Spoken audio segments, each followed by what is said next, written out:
Connecting with Pets, a Forever Vets podcast.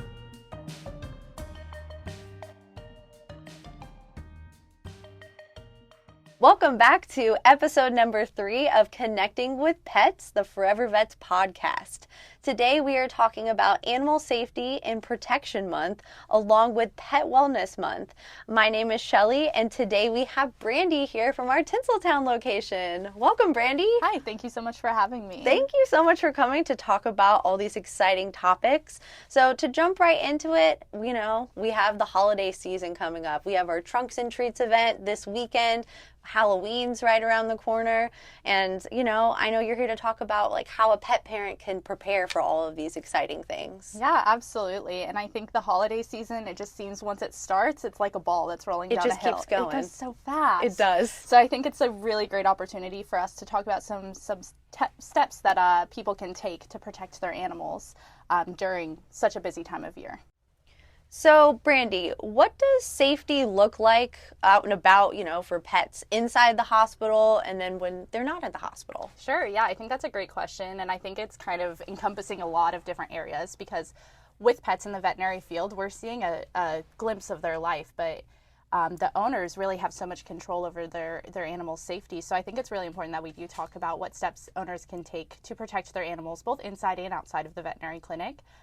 First and foremost, anytime they take them in their car, you're placing your animal in a situation where if you're in an accident, we've seen pets that have been unfortunately ejected from vehicles because they're unsecured in the car. So it's really important that cats are always in a secured container. I definitely always recommend that they have a cat carrier for their kitties. We see cats being brought in sometimes in laundry hampers, and it's like, oh my gosh, please don't do that. It's really, really scary for us because that cat is just at risk of hopping right out and escaping. And unfortunately going into traffic or something horrible like that. With dogs, there's actually really great tools. You can get them off of Amazon. They're pet seatbelts. So it's just like a normal seatbelt that clips right into your actual seatbelt mechanism in your car. But the other end is like a leash attachment.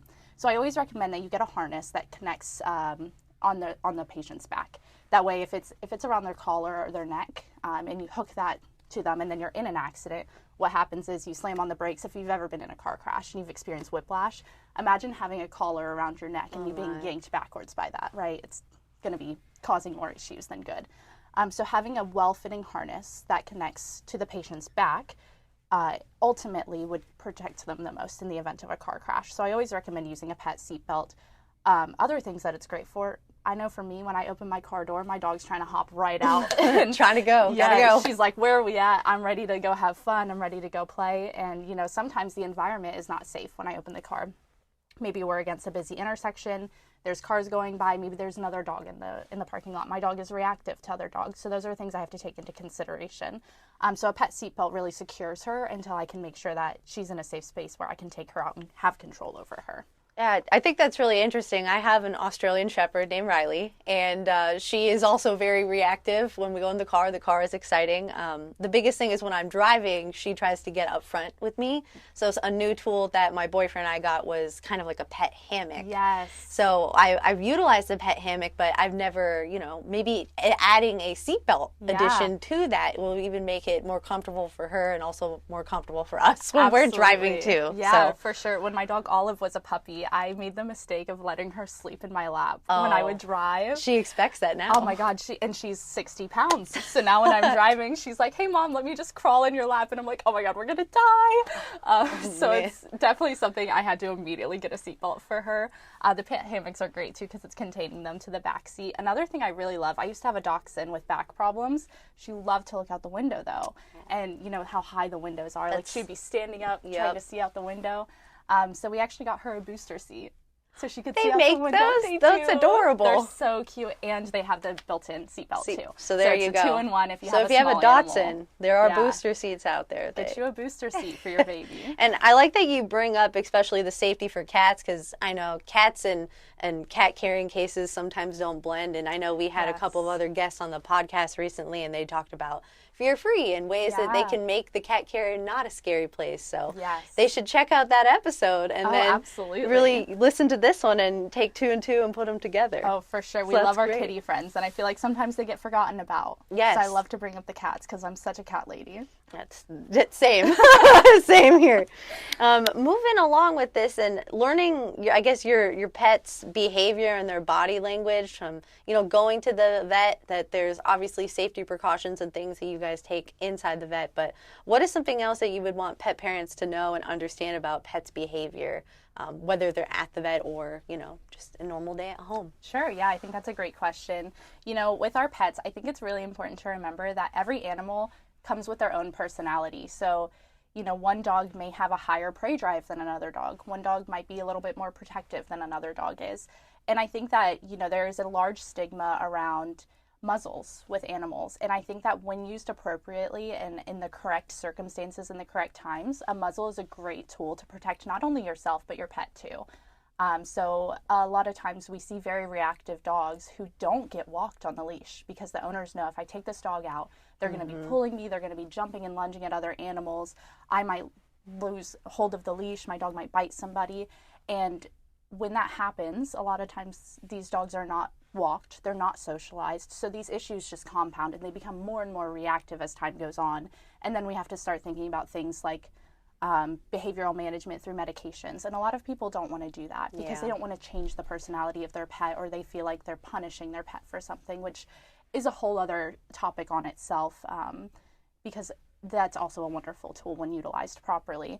But if you do have a reactive dog, putting a basket muzzle on to go for walks really is a kindness to your animal, because you're still getting them the exercise, you're still exposing them to these triggers, and over time repeated exposure to triggers can lessen their reaction to them, and it's still allowing your pet to enjoy their life and be a normal dog even though they're reactive. I think a lot of people feel almost embarrassed by having a reactive animal, and I can kind of speak from my own experience for my dog Ginger. I mean, she's one. If there's another dog coming, we cross the street, I pull her to my side, I make her sit and look at me, and it's embarrassing for me, honestly, because I'm like, these people think I don't know how to handle my dog, or I never trained my dog. And, I think that a lot of people feel embarrassed, or they feel like my dog's a bad dog because they're wearing a muzzle, or I'm a bad pet owner because my dog has to wear a muzzle, and it's really not the case. You are looking at your animal, and you're understanding who they are as a being, and you're making adjustments to the best of your ability to ensure that they still have a good quality of life. And ultimately, I think that's what makes you the best kind of pet parent, is doing those things. Within the clinic too, we do utilize the muzzle when it's necessary to ensure pet safety and staff safety. But I think a lot of people get a little bit offended when we bring up a muzzle in a clinic setting, because they're like, my dog would never bite anybody. My dog's so good. My dog Olive, Angel, she would never do anything to anybody. But I do have to muzzle her for certain services, and that's because in a clinic setting, a lot of the times when bites occur, I would say probably 90% of the time at least, they're occurring because of a reaction, right? It's not because the animal's aggressive. They're reacting either out of fear because they don't know who we are or what we're doing to them, or they're reacting, because of pain, because they're painful, and they're like, don't touch me, that hurts. So when we do have to utilize a muzzle, it's really out of a safety precaution for both the animal and for the staff and the client too. Another question I wanted to ask that I'm actually curious about, I'm sure other people might be too, is what does safety look like when you leave your pet alone at home? Sure, yeah. I feel like a lot of times that is a safety portion that gets forgotten about, because we're not there, we're not seeing our pet. Some people have Furbo cameras where they check in. I have a cat cam. Yes, I Guilty. love those. They check in on their pet throughout the day, but a lot of people don't. I have a camera on the outside of my house, but I don't have one on the inside, so I can't look at my pets throughout the day. So there are definitely certain things that we as pet owners need to take into account. First and foremost, one thing that I see a lot that honestly really scares me as a pet parent is seeing collars left on animals when people are not home. I do unfortunately know of somebody whose pet was wearing a collar at home and jumped up and was in a cage and got the collar stuck on a part of the cage, and actually ended up passing away after that incident because they unfortunately could not get themselves out of that situation. So one thing that I'm really crazy about is my dogs only wear their collars when I'm at home with them. Yep. Even if I'm going 5 minutes down the road to get gas, whatever the case may be, I'm taking their collars off of them. So whenever I get the collars out, they get so excited because they're like, oh my gosh, I get to wear my collar, because it's like a treat in our household. They never wear their collars anymore. Just because I don't like leaving it on them, because I'm not there in case something does happen, unless That's it's a so breakaway true. collar. you never know. Like, these things can get stuck on anything, and dogs will do the craziest things. And even if they're out of their kennel, you never know exactly what they're doing, whether if they're laying on the couch or maybe they heard or smell something interesting in the other room. Exactly. So that's a really great thing to think about. Even when you're not there, you want the best for your pet. So For sure. if this is something new for our listeners, if you leave, take the collars off. Definitely. Yeah, I would absolutely recommend that. Another thing, you know, as women, we love to get flowers. I love getting flowers. And I have cats at home. And a lot of things that a lot of husbands don't know is lilies are extremely toxic to cats. And my cats are the cats that like want to eat every houseplant. So if you ever get flowers, make sure there's no lilies in there if you have any kitties in your house, because they are extremely toxic to cats. And then just another thing, if you go grocery shopping and you keep all of your plastic bags, I always like reuse mine. Yeah. I keep them in my pantry, which is a closed door, because a lot of times, like, especially my cats love to play with the plastic bags. The sounds. But we've seen, unfortunately, a lot of animals who go inside of the plastic bag because they're sniffing around for something, and then they can actually suffocate themselves because the plastic bag, it's just like a toddler, right, where they're breathing in and it creates this suction-like vacuum, and they can't get it off of their head. Oh, wow. So just making sure that you're picking up those things that could potentially be harmful or toxic to your animal, and making sure they're in a secure location. My dog, she's 10 years old. She'll jump up on that counter and get anything she wants off of there. You put it in a spot you would never expect her to get it. There's no way that Ginger could reach in the middle of this kitchen island. She'll get it. So if you think there's even a possibility that they can reach it, put it away in a safe place for sure. So basically, if you're like baby-proofing your house, Exactly. you're baby-proofing except for your four-legged babies. Exactly. Another thing that I wanted to touch base on in regards to your home is, you know, if something happens to your home while you're not there. So let's say a natural disaster occurs and there's a flood that happens, or maybe your house caught on fire and the emergency department is responding to your home. So the firefighters are coming out. They're actually trained to look for these stickers in your window or a magnet on your fridge. And, you know, they're actually completely free to the public to get from the ASPCA. You can go online and request, it's called a pet safety packet. And basically, it's this sticker that goes in your window, something forward-facing on your home by your front door.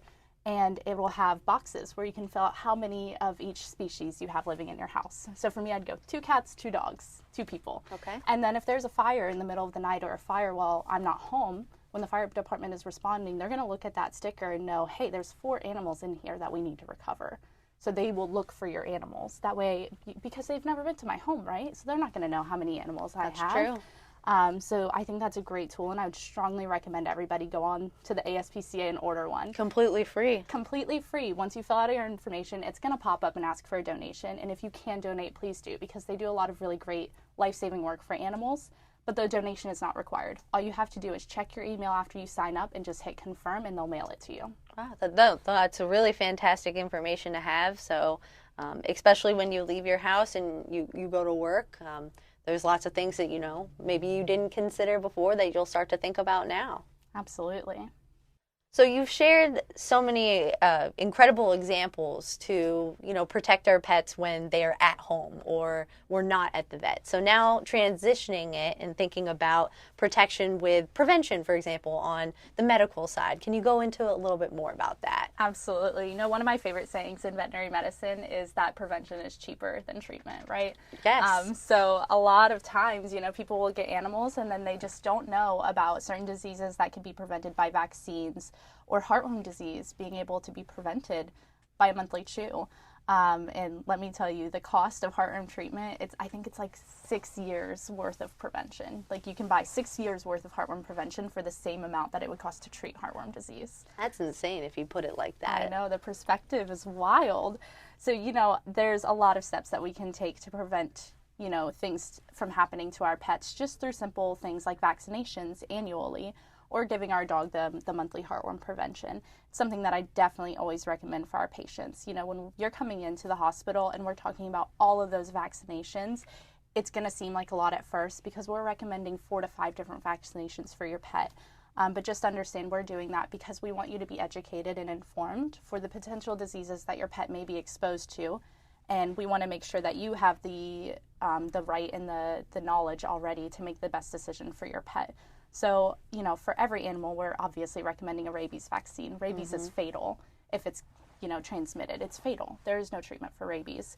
And it's also it's the only vaccine that's required by the federal government for all pets to be up to date on. We also recommend distemper vaccines for both cats and dogs. So those are both protecting against a number of different viruses. For dogs, we're always recommending Bordetella, especially if you take them to any sort of dog parks, any grooming facilities, any boarding facilities. That's going to help protect them against kennel cough. And then, a lot of times for dogs, if you live on the preserve, which I know is really popular here in Florida, I mean, everywhere is either a beach or a swamp, right? Pretty much. So pretty much. If you're living in either of those areas, I mean, your pet is very likely to be exposed to leptospirosis. So that can be, transmitted by wildlife urine. So if I get turkeys in my backyard, my dogs go nuts. But yeah, wildlife, and if you're backed up to a preserve or you have different animals coming into your yard, or you take them hiking, you should really consider doing a leptospirosis vaccine.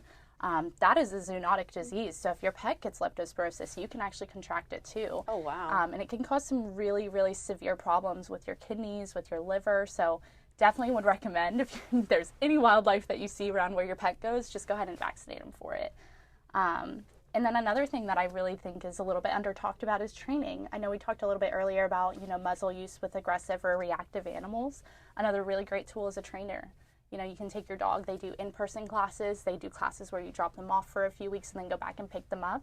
And there's a number of different techniques that people use. They do clicker training where you'll hear like the little button. And it's like, And do you believe that a dog has to be a certain age to be trained? Or No. you think any dog can be trained? Any dog is good to be trained. Because I think that's the biggest misconception. They're going to be like, Yeah. my dog's already 5, my dog's already 6. Or that's the biggest misconception that I've heard. And for example, our dog, my boyfriend and I, we were thinking about also bringing her to a trainer because she is so reactive. We want her to have the best lifestyle and want her to be comfortable, but we need to understand as pet owners, like, what is making you react in that way. Exactly. And I think a huge part of training is like recognizing the triggers, and 90% of training is for the owner, not the Pretty pet. much. It's Yeah. like teaching you how to respond and help your pet the most.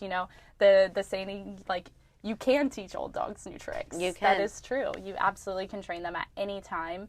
And I think that's a great resource for pet owners.